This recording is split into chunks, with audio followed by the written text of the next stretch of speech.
Hello! Welcome back to Return to Retro. I'm Adam. If retro game review channels have taught us anything, it's that the 80s and early 90s were a very special time. Not only for video games, but for movies as well. Some of the poppiest of pop culture movies came from this particular time period. Science fiction movies, horror films,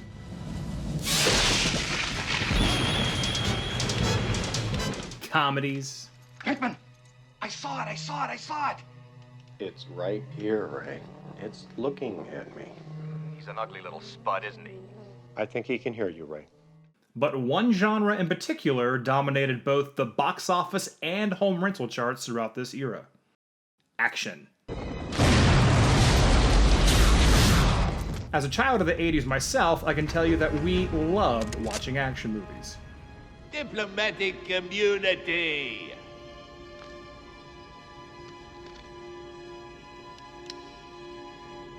It's just been revoked. Big budget, low budget, no budget. We couldn't get enough. Movies like Bloodsport,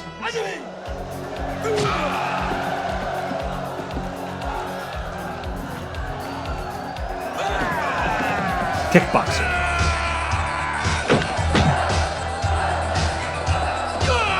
pretty much anything with Jean-Claude Van Damme. Even if half of the action movies that were being made at around this time were actually kinda awful, they were still kinda great.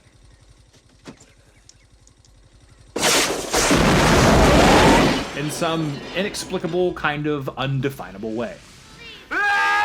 True, you may have to suffer through some questionable acting and borderline absurd dialogue.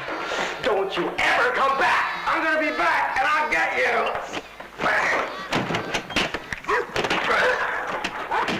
But deep down you knew that it was only a matter of time before someone got kicked in the face. Wait for it. Well, I dance a bit and I'm really quick. I rock to the beat so viciously. Why you go imitate? Wait for it. I hope you like it. Oh, he's so cute. How did you know? You made such a fuss over it at the pet store the other day. I just had to get it. He's perfect. It is a he, isn't it? I don't know. I didn't look, but I think so. Wait for it.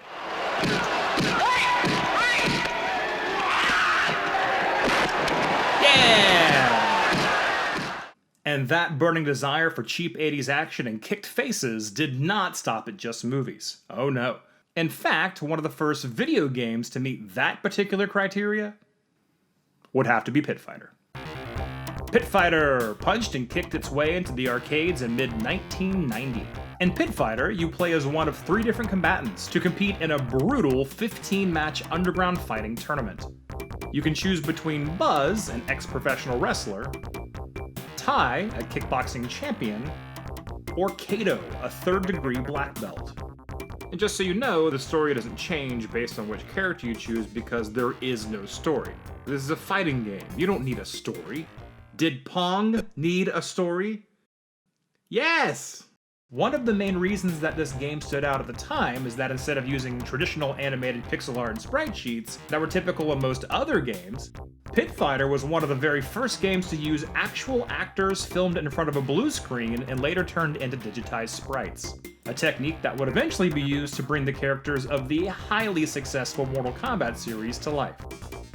And it's not terribly difficult to imagine Mortal Kombat characters fighting in the pit. Obviously, these graphics are quite dated by today's standards, but you have to remember that for the time, this was one of the most realistic-looking games that existed. I would say the most realistic, if not for the completely live-action arcade shooter Mad Dog McCree. One more important Hey, thing. you codger! Don't tell him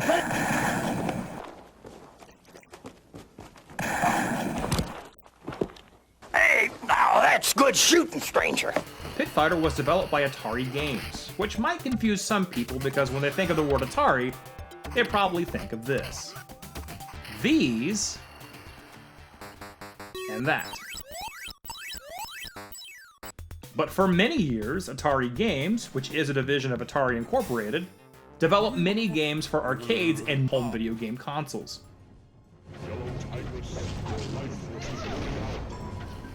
Pit Fighter would find its way onto several home consoles, most notably the Super NES, the successor to the Nintendo Entertainment System, and the Sega Genesis, the successor to the Sega Master System. Ah yes, Sega. The Pepsi to Nintendo's Coke. You see, through the mid to late 80s, Nintendo reigned supreme and easily controlled the video game market. Until suddenly, in 1989, the Sega Corporation released the Sega Genesis, which offered 16-bit graphical capabilities that were superior to that of the original 8-bit Nintendo, and offered a variety of new, exclusive games. Just as Sega began to steal customers away from Nintendo, Nintendo fired back with the release of the Super NES, which would not only match the graphics of the Genesis, but also offer its own catalog of exclusive games. And for many years following this, video game enthusiasts would constantly be chasing after the next big system, a trend that, well, pretty much remains the same. However, with Sega and Nintendo now officially going head-to-head, they actually managed to split the video game audience in half. This is likely due to the fact that most parents around the world got wise and told their kids that they could have only one brand new, very expensive video game console and not two. So whether you ended up with either the Genesis or the SNES, that was it. That was the best video game playing machine, and anyone who told you otherwise was wrong. Arguments and fights ensued. A trend that, well, pretty much remains the same. And it's true, you couldn't play Super Mario on a Sega Genesis, and you couldn't play Sonic the Hedgehog on a Super Nintendo. Though most game developers would typically license their games for use on both systems in order to maximize profits. In some cases, the differences in gameplay, sound, and visuals would be negligible. In other extreme cases, the differences would be substantial. Whereas a game would be very enjoyable to play on one system, it would be horrendous to play on the other. Pit Fighter may be one of the best examples of this. If you own Pit Fighter for the Super Nintendo, you probably hate the game. If you own Pit Fighter for the Sega Genesis, you probably love the game. And that's the version we're gonna play, because Pit Fighter for the Sega Genesis was the best version of Pit Fighter, and anyone who tells you otherwise is wrong. See? I had a Genesis. Now, the Genesis version does its best to emulate the original, but the graphical limitations do hold it back in many ways. After all, it would be quite some time before home consoles would catch up, and eventually even surpass, the technical capabilities of an arcade cabinet. Though, again, for a game that you could play in the comfort of your own home in 1991, this looked pretty darn good. And most importantly, it's fun to play. Once you begin the game, you have to select your fighter. Much like each challenger that you'll encounter along the way to the championship match, each selectable character has their own unique fighting style. However, when choosing your character, you should know that the classic arcade formula, big guy, medium guy, small guy, does apply. In other words, Buzz is strong but slow. Kato is fast but weak. And Tai is right down the middle. Average strength, average speed. Now, full disclosure, I've been playing this game since, well, ever since it came out, and I'm pretty good with Tai. I can usually make it through the game if I only use him. However, I would like to showcase all three fighters, so I promise to play through using everyone, even if Kato is a complete waste of a life, as demonstrated on the demo screen. Let's kick some faces. After you select your character, you're thrown right into your first match, which is against Executioner. He looks big and mean, but he's pretty much the warm-up fight. Though that doesn't mean he won't mangle you if you let him. Fighting isn't terribly difficult to figure out in this game. Use the A button to punch, B to kick, and C to jump. Pressing A and B together will allow you to pick up your opponent and throw them. Pressing B and C together lets you execute a jump kick. And finally, pressing A, B, and C together allows you to pull off a special move. Each character's special move is different, though for Tai, that's a spin kick, which does a decent amount of damage. The good thing about a special move is that there are no limits to how often you can use it during a fight. However, every time you use one, your character will be overcome with an overwhelming urge to celebrate, leaving them completely open to attack. Speaking of damage, your health bar, as well as your opponent's health bar, is located at the top of the screen next to your character's picture. The hearts next to your health bar represent how many extra lives you have left. You can also see the amount of money, or points, you've earned during and after each fight. And there's also a clock, which actually counts up instead of down, so there is no time limit. But you can always try to defeat your enemy quickly in order to beat the current record time. That new record will carry over to your next playthrough. That is, if you don't turn off your system. So it's kind of pointless, but we're gonna do it anyway. Come on, come on. Yeah! New record. Please, please, ladies, stay out of my DMs. After each match, you are loaded onto a forklift. Because why not? Which raises you as your earned stacks of cash rise. The amount of cash you earn is based on several factors, including your fight purse, which you automatically get after completing a match, a KO bonus for each opponent you knock out, and a brutality bonus, which seems to be based on how quickly you complete a match and or how little health you lose in the process. Your next introduction will be to Southside Gym. You will also be introduced to some of the foreign objects that can be used during the fight, including crates and knives. Weapons can be used up close or thrown from a distance and will typically disappear after they are used. Southside Jim can be a difficult opponent because his arms seem to somehow be longer than Ty's legs, but as long as you stay on him, you can put him away with relative ease. I'm usually a firm believer in the concept of sportsmanlike conduct, but not in this game. Hit them when they are down. Kill. Kill. Yes! Got the record. After every couple of fights, you will encounter what is known as a grudge match, where you must defeat your greatest enemy, yourself. The first one to score 3 knockdowns wins.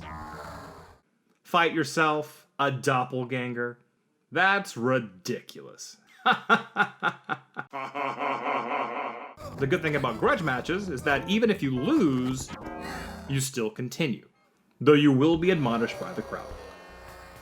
Admittedly, grudge matches make more sense if you're playing 2-player mode, so the first and second players can duke it out for fun. Now, during the grudge match, you do typically... what? Okay.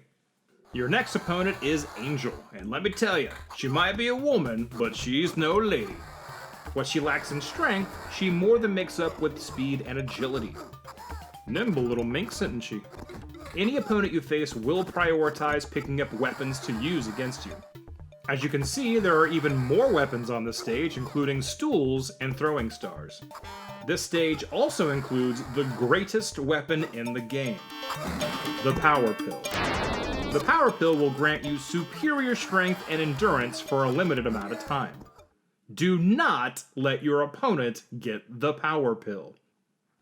CC Ryder is a big tough biker, and he won't hesitate to come at you with anything he can get his hands on. A good strategy to adopt is keeping your opponents caught between you and the crowd.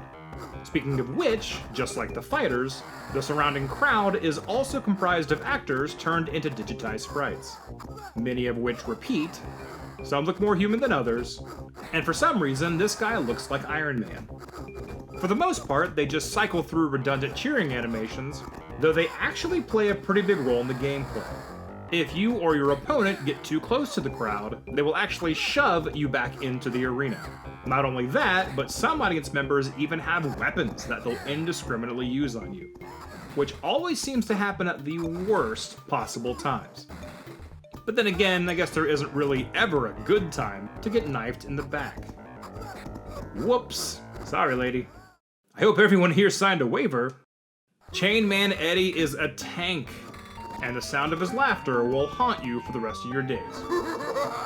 He will absolutely bulldoze you if you try to fight him face to face. Hit and run tactics are not only encouraged, they are necessary.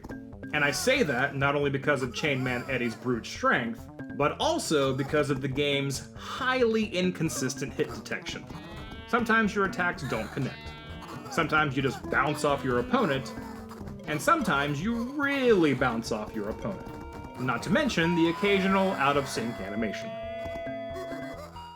There is a power pill in this match. Get it before Chainman Eddie does. Heavy Metal is up next, and he's surprisingly quick for his size. If you can manage to hit him with all of the barrels that are scattered throughout the stage, you'll knock down a considerable amount of his health and make him much easier to defeat. Which can sometimes be easier said than done, because one sin this game is certainly guilty of is the dreaded, one button does two different things and my character is trying to do the other thing that I don't want to do. In this case, the punch button and the button to pick up weapons is the same. So if you're fighting your opponent while standing over a weapon, trying to punch may result in you attempting to pick up the weapon, giving your opponent a small window to get some offense in on you, which can be frustrating. Very frustrating.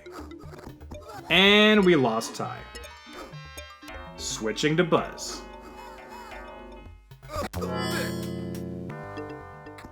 Okay. Next is a rematch. Whoa, whoa, whoa, what?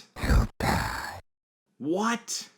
Next is a rematch with Angel, and she's back for blood. Angel is pretty much the same, however the stage is looking a little different, with the addition of cars surrounding the arena.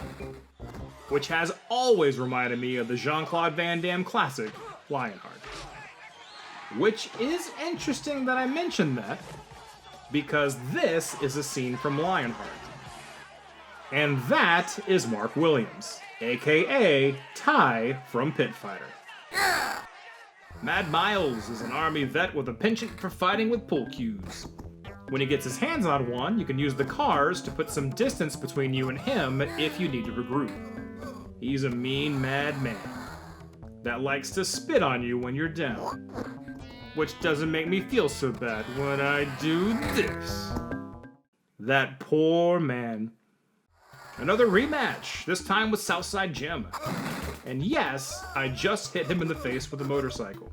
You know, with all due respect to Southside, I do feel like it would make more sense to fight CC Rider at this point, considering the motorcycle gimmick we have going on here. But it is what it is.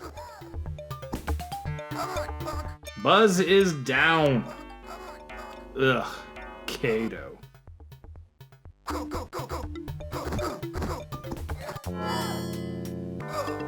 Alright, he's down. Now for the hard part. It's the penultimate match before the main event. Hey, it's that guy. You know, that guy. And he has not one, but two pet Chainman Eddies, which you'll have to defeat before you can challenge him to a fight. At this point, any attempts at realism have gone completely out the window because you are now fighting two of the same exact person. Which means he is twice the problem he was before, and God help you if you get stuck in between the two of them. Wow. And there goes Kato. Alright, last life. Come on, Ty. Oh, great.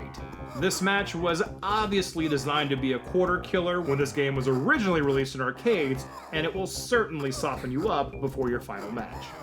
Hit and run tactics, and try to keep them bunched up, because they can hurt each other. Oh, come on, get up. One down. Come on, come on, come on, come on. And the other. Now it's time for the main event. Warrior is the champion of the pit, and as you can imagine, he is the most difficult competitor you're gonna come up against. Originally, Warrior was referred to as Ultimate Warrior, but they probably changed the name because, well, you know. This guy hits absurdly hard, and he's very fast.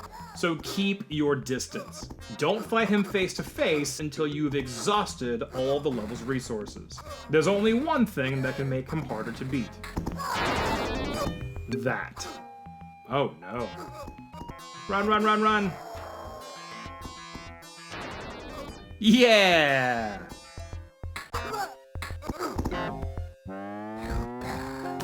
What? I lost?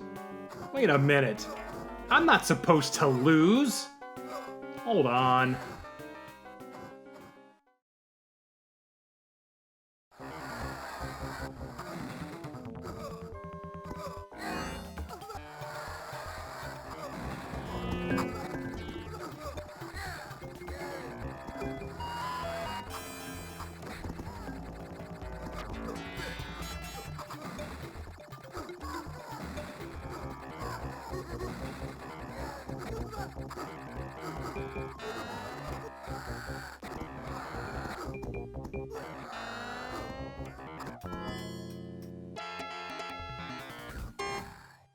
All right, this time.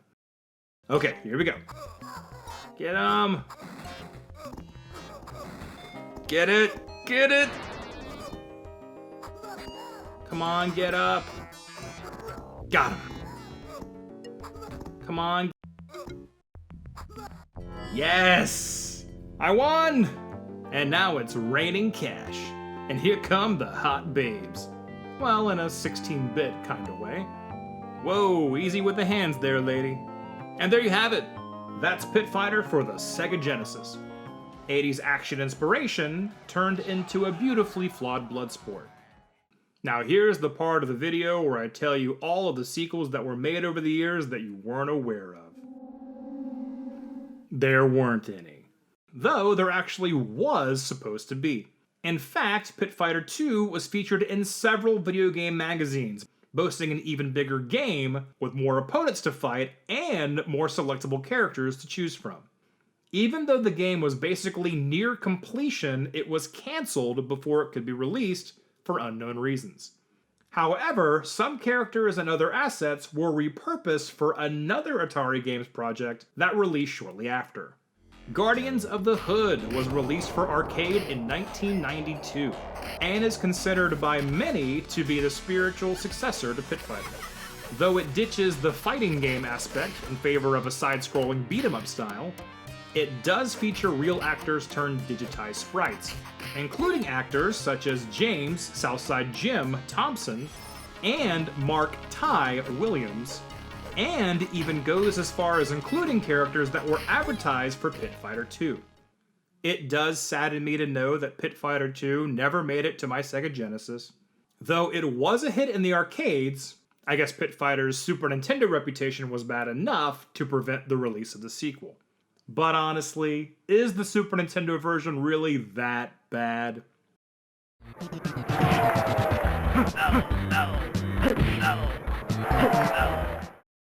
Yes! And that's all the time we have today on Return to Retro.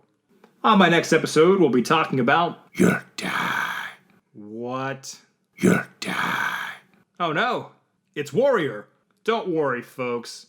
I'll handle this. What's that? What do you have there? Wait a minute. Wait a minute. Not the power pill. No. No. No.